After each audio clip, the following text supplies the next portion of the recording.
max performance. Believe, achieve, excel. Suppose before I ask you about your own future, Chris, what advice would you give to any sports performer whose career uh, is cut short by injury or by anything else? What advice could you give them to deal with what is going to be a very traumatic time in their life?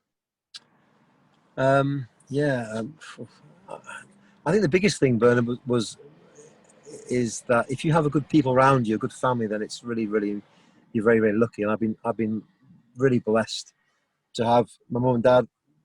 Bless them, are still with us, and they've been a massive support for my brother and I throughout our careers as footballers now and as members of, as coaching staff. So they were absolutely wonderful, and I from the bottom of my heart, my brother and I thank them for all they've done for us, from an early age right through to now, even as a 50-year-old. So that was the first thing I'd say. Look, if you've got a good family, great. The second one is, I would say, when you do have to finish, if it's early, it's obviously a very, very big decision in your life, and there must have been thousands of players far, far better than me who finished at an early age, and that must have been even harder for them. I think maybe just take your time.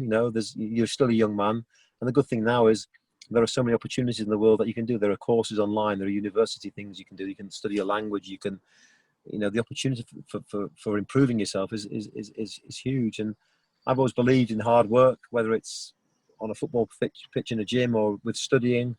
I try and improve myself if I can, and that would be my advice to the people.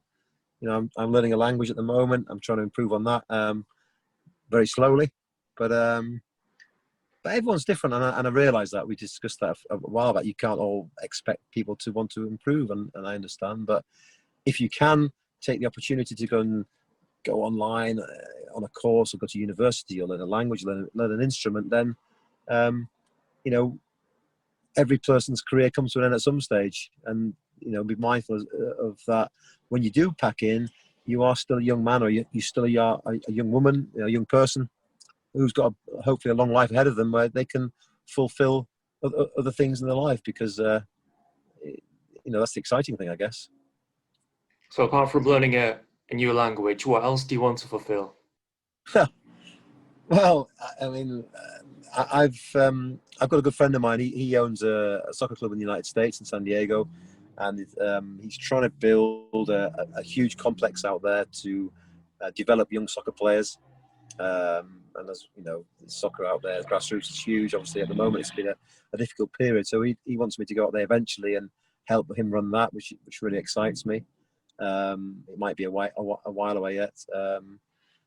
So that's one option that I maybe have. Another one is maybe to move to a different country, maybe. I'm learning German. I was born in Germany. I spend a lot of my spare time there if I can. And I've even thought about running a bed and breakfast out there down in Bavaria, but I've got to get fluent first, and that could take a long time. Could take a long time. But hey, you have to have dreams, I think, and it probably won't happen. But you never know. You never know.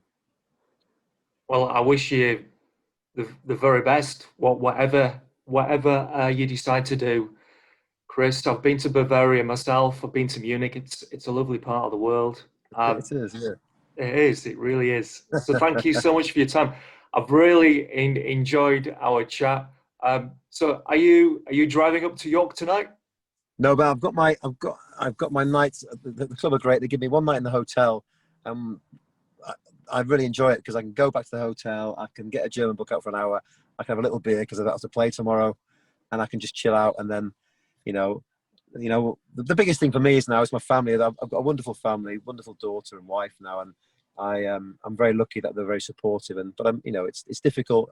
Eventually, I'll have to sort of, get closer to home or do something else. But maybe for next year, I can hopefully help Oxford in a tiny way to get promoted. Well, I certainly wish you and Oxford United all the very best for the upcoming season. So, Chris, thanks again. It's been a pleasure. Thank you. Bernard, thank you so much for your time. I appreciate your time as well. I know you're busy. Hopefully I haven't bored you too much, but it's been good to speak to you.